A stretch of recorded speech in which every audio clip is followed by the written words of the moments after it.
हमारा जो आज का टॉपिक है वो रिसर्च प्रपोजल और सिनॉप्सिस के बारे में है, जिसका मैंने आपको पहले बताया था। ठीक है, जो बेसिकली रिसर्च प्रपोजल होता है उसका लिखने का पर्पस क्या होता है कि आपने साइंटिफिक ऑडियंस को कन्विंस करना होता है। आप जो एक साइंटिफिक प्रॉब्लम प्रपोज कर रहे हो उसकी इन्वेस्टिगेशन के लिए।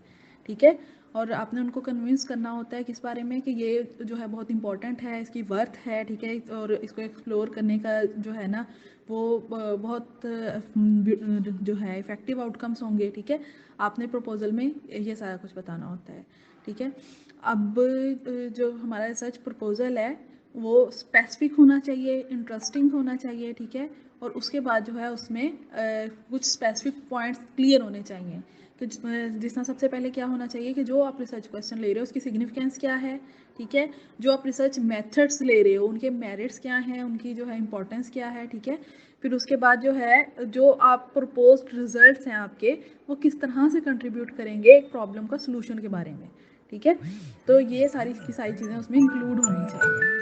तो जो हमारे पास नेक्स्ट रह जाता है जो इसके पॉसिबल इफ़ेक्ट्स क्या होंगे साइंटिफिक एरिया में। ठीक है, तो वो ये इफेक्ट्स होने चाहिए कि ये हमारे जो रिसर्च है वो स्टेट ऑफ द साइंस को या state of the knowledge in particular field उसको इन्हांस करेगी। ये सारी की सारी चीज़ें उसमें इंक्लूड होनी चाहिए हमारे रिसर्च प्रपोजल में। ये पर्पस होना चाहिए कि रिसर्च प्रपोजल लिखने का।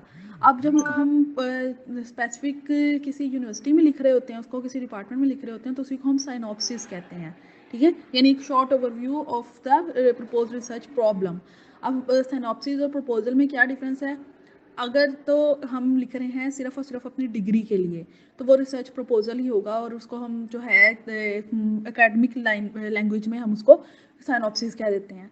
लेकिन अगर हम किसी फंडिंग एजेंसी के लिए लिख रहे हैं, यानी हम फंडिंग एजेंसी के लिए भी रिसर्च प्रपोजल ही लिखते हैं, उसका भी सेम फॉर्मेट ही होता है। लेकिन एडिशनल क्या होता है, क्योंकि हमने उनसे लेना होता है ग्रांट, हमने उनसे लेनी होती है पैसे। ठीक है, तो एडिशनल उसमें क्या चीज़ आ जाती है, एक तो हमने इंटरेस्ट इंक्लूड करना होता है उस फंडिंग एजेंसी का, उनको कन्विंस करना होता है कि हम जो रिसर्च प्रपोज कर रहे हैं वो एग्जैक्ट आपके ही इंटरेस्ट एरिया से मैच करती है। ठीक है, और दूसरा हमने उसमें जो है बजट का एक जो पोर्शन है वो लाजमी इंक्लूड करना होता है।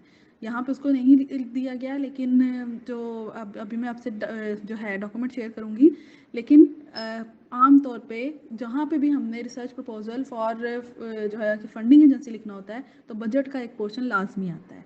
एट द एंड आता है जो सारे अभी हम मेन के जो पढ़ेंगे रिसर्च प्रपोजल के या सिनॉप्सिस के मेन पॉइंट्स पढ़ेंगे, उनके बाद में एंड पे बजट का पोर्शन भी आता है।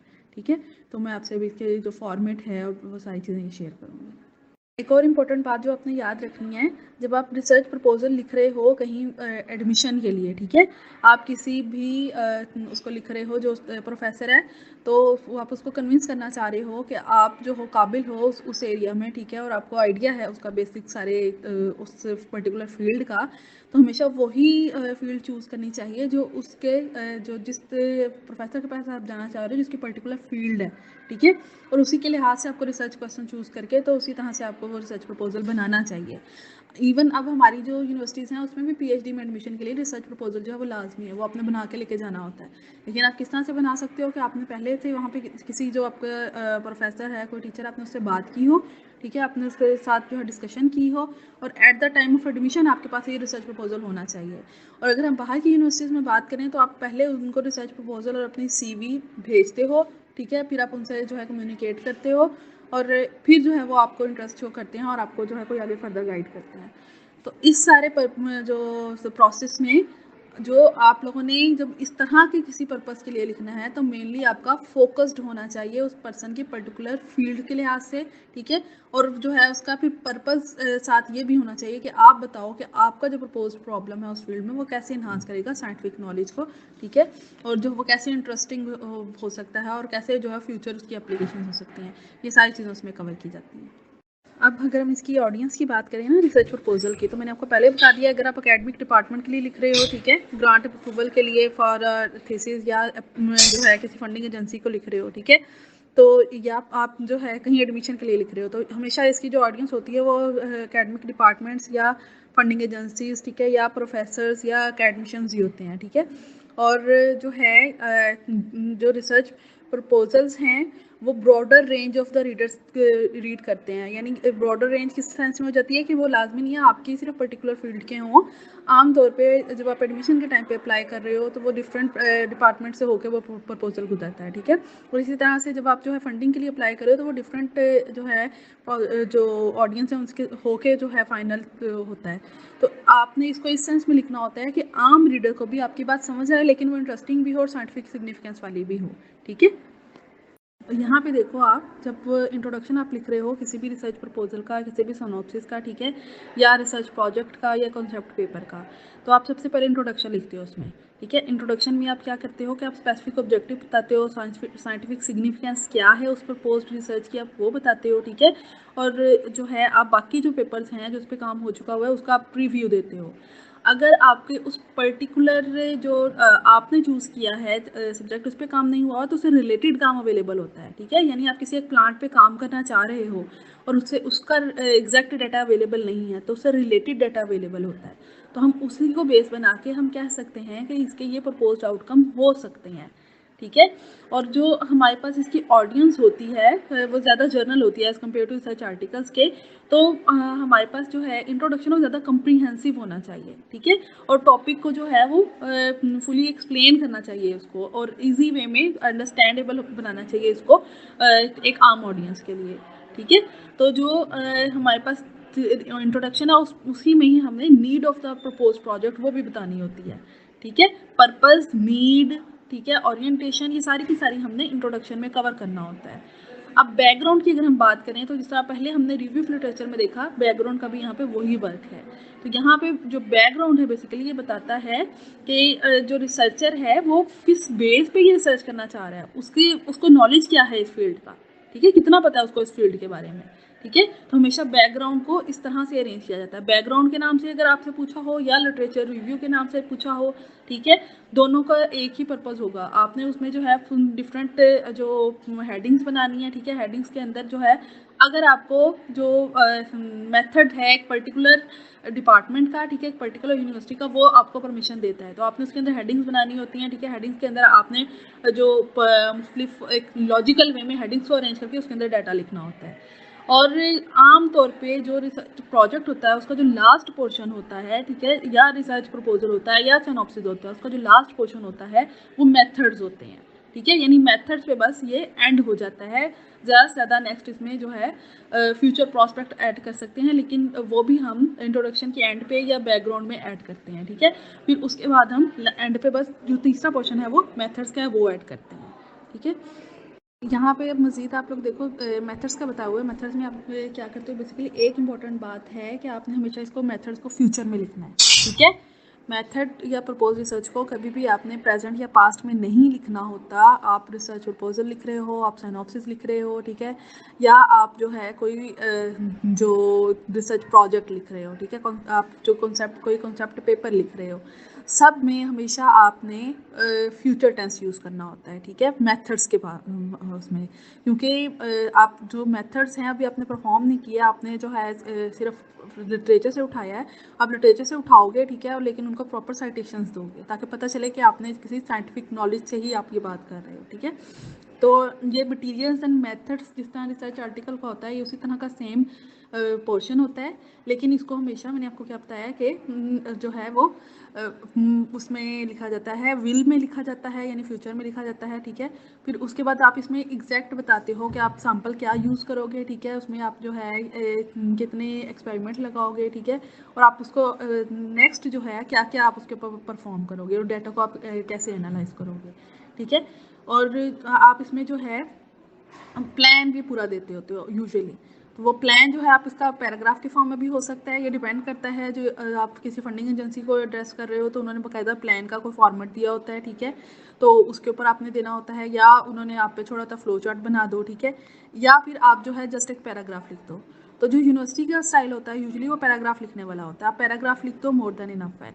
लेकिन जो आमतौर पर फंडिंग एजेंसीज का होता है वहाँ पे आपको जो है वो पूरा प्लान बनाना होता है डिफरेंट डायग्राम्स के फॉर्म में, फ्लो चार्ट्स के फॉर्म में, ठीक है। तो यहाँ से पे आपका जो है इसका मेथड वाला पोर्शन भी कवर हो जाता है। यही 3 पोर्शन है बस, इंट्रोडक्शन, बैकग्राउंड या रिव्यू ऑफ लिटरेचर, और थर्ड जो है आपका मेथड्स या प्रपोज्ड जो रिसर्च है वो, ठीक है।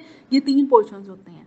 आई होप अब आपको क्लियर होगा कि आप अगर रिसर्च प्रपोजल लिख रहे हो तो उसमें क्या क्या पोर्शंस आएंगे और उनको किस तरह से आपने मैनेज करना है। अगर हम इनके डिस्टिंग्विशिंग एलिमेंट्स की बात करें तो जिसमें पहले मैंने आपको बता दिया है कि ग्रेटर ऑडियंस को ये डील करता है, ठीक है। फिर उसके बाद जो है इसमें अलाइनमेंट होनी चाहिए जो आपकी फंडिंग एजेंसी है उसके साथ, या जो आपका रिसर्च का जो सुपरवाइज़र है या प्रपोज्ड सुपरवाइज़र है, दोनों की रिसर्च फील्ड के साथ अलाइनमेंट होनी चाहिए, ठीक है। फिर उसके बाद आपका जो रिसर्चर का पर्सोना है इसमें, ठीक है, यानी उसकी पर्सनल इंपॉर्टेंस, पर्सनल ग्रोथ जो है यहाँ पे बहुत मैटर करती है। फिर उसके बाद जो है आपको चाहिए कि प्रपोजल के अंदर ही आप जो है अपनी रिसर्च एक्सपर्टीज़ को शो करो, ठीक है। प्रपोजल इस तरह से लिखा होना चाहिए कि पता चले आपको इस चीज़ का कोई नॉलेज है। फिर उसके बाद जो है आपने मेथड्स के सेक्शन को थोड़ी डिटेल देनी होती है यहाँ पे एज़ कम्पेयर टू आर्टिकल, यानी जो आपने रिसर्च पेपर लिखना है उसकी निस्बत यहाँ पे डिटेल्स थोड़ी होती हैं, लेकिन जो है आपका जो मेन पर्पस होता है उसको यानी जो आपका रेशनल है, आपका जो हाइपोथेसिस है उसको जो है आपने फुली एक्सप्लेन करना होता है, ठीक है। यानी आपका जो पूरे का पूरा मेथड है वो आपके टॉपिक को जो है डिफेंड करना चाहिए, ठीक है। तो ये इसके जो है डिस्टिंग्विशिंग एलिमेंट्स हैं। एक जो लास्ट पोर्शन है जो सब में कॉमन होता है, मतलब आप कोई सी भी साइंटिफिक राइटिंग कर रहे हो उसके अंदर वो पोर्शन लाजमी आता है, बल्कि कह लो 2 पोर्शंस हैं, एक एब्स्ट्रैक्ट और दूसरा रेफरेंसेस, ठीक है। तो ये बेसिकली 2 पोर्शन ऐसे हैं जो आप कोई भी साइंटिफिक राइटिंग कर रहे हो तो ये दोनों उनके उसके अंदर ज़रूर आएंगे। अब जब एब्स्ट्रैक्ट की हम बात करते हैं तो बेसिकली हम कहते हैं कि ये शॉर्ट समरी है, ठीक है। शॉर्ट समरी किसकी, जो आपकी रिसर्च रिपोर्ट है या प्रपोजल है या रिव्यू आर्टिकल है उसकी एक शॉर्ट समरी होती है, ठीक है। ये मेन पॉइंट्स को सारे उसमें बताती है। लेकिन समरी किस तरह की होती है ये, कि अगर आप खास तौर पे कोई रिसर्च प्रपोजल लिख रहे हो, कोई सिनॉप्सिस लिख रहे हो, ठीक है, या आप कोई साइंटिफिक रिपोर्ट लिख रहे हो या थीसिस लिख रहे हो, तो जो आपने काम किया, जो रिजल्ट्स आए उनको समराइज करते हो आप बेसिकली इस एब्स्ट्रैक्ट के अंदर। इसकी जो वर्ड लिमिट है आमतौर पे 150 टू 250 वर्ड्स होती है, ठीक है। और मैक्सिमम जो है ये 200 से 300 वर्ड्स तक होता है, इससे ज़्यादा लंबा नहीं लिखा जाता, ठीक है, एब्स्ट्रैक्ट हमेशा। फिर उसके बाद जो है इसकी भी लिखने के 2 फॉर्मेट हैं। अगर हम इम्ब्रॉड फॉर्मेट फॉलो कर रहे हैं तो हम एब्स्ट्रैक्ट में भी इसी तरह से इंट्रोडक्शन की हेडिंग देंगे, मटेरियल एंड मेथड की हेडिंग देंगे, रिजल्ट्स एंड डिस्कशन की हेडिंग देंगे। आम तौर पे कुछ जर्नल्स होते हैं जिनकी ये रिक्वायरमेंट होती है कि हम इम्ब्रॉड फॉर्मेट को फॉलो करें। अब जब हमने इम्ब्रॉड फॉर्मेट एब्स्ट्रैक्ट में देना होता है तो हमेशा हम जो है ये वर्ड लिमिट को माइंड में रखते हुए ही लिखते हैं, ठीक है। मैक्सिमम 300 वर्ड से ऊपर हमने नहीं जाना होता, तो यानी हम फिर उसमें मेन सिग्निफिकेंस वाली बात इंट्रोडक्शन में बताते हैं, इंट्रोड्यूस करवाते हैं अपने काम को, ठीक है। फिर उसके बाद मटीरियल मेथड में हमने जो जो मेन मेथड यूज़ किए उनको लिखते होते हैं। रिजल्ट्स एंड डिस्कशन में रिजल्ट्स हमारे जो जो आए मेन सिग्निफिकेंट उनको बता के डिस्कशन में मेन जो उनका इंपॉर्टेंट बात है और जो मेन कंक्लूजन है हम वो बता देते होते हैं, ठीक है, अगर हमने जो है इम्ब्रॉड फॉर्मेट में लिखना होता है। तो जो हमारे पास बेसिकली इसमें जो है एक जिसमें मैंने आपको पहले बताया प्रेजेंट टेंस यूज़ करते हैं, और हम जो है इसके लिए सेंटेंस की फॉर्म में 1 या 2 सेंटेंस लिखते हैं, ठीक है। और सारा हम इसमें बेसिकली जो है लेकिन एक इम्पॉर्टेंट बात क्या है, जब हम यहाँ पे बैकग्राउंड दे रहे होंगे या रैशनल दे रहे होंगे, ठीक है, या हम यहाँ पे जो है कोई इस तरह की बात कर रहे होंगे तो उसको जो है हम रेफरेंस नहीं देंगे। एब्स्ट्रैक्ट में हमेशा रेफरेंस नहीं होता, ठीक है। अब इंट्रोडक्शन हो गया वो प्रेजेंट फॉर्म में होगा, ठीक है, प्रेजेंट टेंस में होगा। आपका जो बैकग्राउंड होगा रैशनल ऑफ द स्टडी होगा, इसमें जो है हमारे पास कोई रेफरेंस नहीं होगा, ठीक है। लेकिन जब हम मेथड्स और रिजल्ट्स को बताएंगे, ठीक है, तो वो हमेशा पास्ट टेंस में होता है, ठीक है। तो जो हम लेकिन नेक्स्ट फिर जब आ जाता है हम कंक्लूजन लिख रहे होते हैं, ठीक है, यानी रिसर्च पेपर की बात कर रहे हैं, हम थीसिस की बात कर रहे हैं, जब हम कंक्लूजन लिख रहे होते हैं तो फिर हम उसको फिर प्रेजेंट टेंस में लिखते हैं। लेकिन जब हम जो है लिख रहे हैं किसी सिनॉप्सिस के लिए, ठीक है, और हम जो है किसी जो है कह लो रिसर्च प्रपोजल के, तो फिर इम्ब्रॉड फॉर्मेट वहाँ पे फॉलो नहीं होगा। क्यों फॉलो नहीं होगा? क्योंकि हम रिजल्ट्स एंड डिस्कशन वहाँ पे नहीं दे सकते सिनॉप्सिस में। हम सिर्फ और सिर्फ जो है मेथड्स तक रह के फिर हम प्रपोज फ्यूचर एस्पेक्ट्स बता सकते हैं, ठीक है। तो इसलिए वहाँ पे जो एब्स्ट्रैक्ट लिखेंगे उसका पैटर्न डिफरेंट हो जाएगा, ठीक है। तो जो है और बाद दफ़ा ये होता है कि कुछ जर्नल्स की ये डिमांड होती है मोस्टली ही कि हमने एब्स्ट्रैक्ट उनके लिए भी लिखना है तो एम्ब्रॉड फॉर्मेट फॉलो नहीं करना, यानी हेडिंग्स वगैरह ऐसे नहीं देनी है, ठीक है। लेकिन उसमें भी लिखते हैं हम इसी तरह से, एक लाइन इंपॉर्टेंस की बताते हैं, फिर जो है एक लाइन जो है नेक्स्ट हम बताते हैं हमने क्या काम किया, फिर उसके जो है वो रिजल्ट्स क्या आए, ठीक है, और फिर उसके बाद जो है उसकी फ्यूचर प्रॉस्पेक्ट क्या है, ठीक है। वो अगर इम्ब्रॉड फॉर्मेट में नहीं लिख रहे यानी हेडिंग नहीं भी दे रहे हैं तो हम चलते इसी पैटर्न में हैं उसमें, ठीक है।